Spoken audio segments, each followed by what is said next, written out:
On September 14, a drone attack would take place inside a residential neighborhood, initially wounding 2 civilians. However, the drone would strike again in the same area, minutes later, killing 10 civilians and injuring many more. Later that night, the victims of this horrific drone attack would be laid to rest in Abu Naragai Church.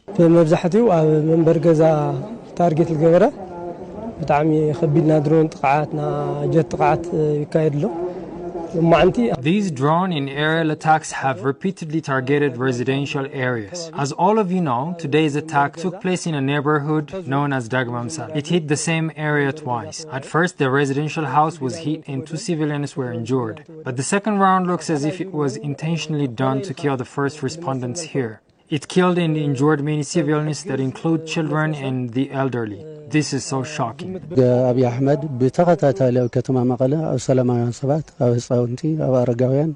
Ahmed has repeatedly targeted civilians like children and elderly inside their homes in Magala. This attack was inside a residential house. Those that died are civilians. The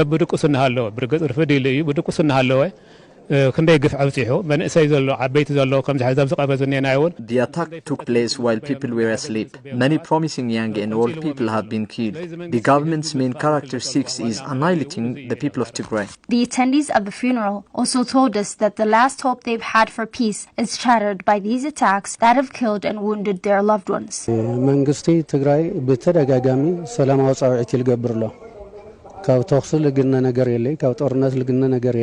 government of Tigray has repeatedly called out for a peaceful resolution to the conflict.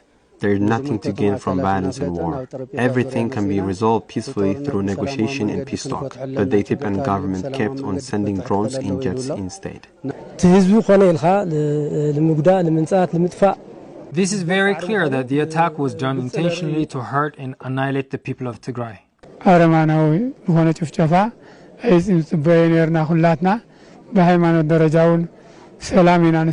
This is a diabolical act. As religious leaders, we preach and pray for peace. This is a dreadful act. It is to be recalled that on August 26, an aerial attack took place in a children's playground around a residential area in Magala that killed 7 civilians, including 2 children. These attacks would leave civilians in Tigray terrified as they have constantly targeted civilian residential neighborhoods.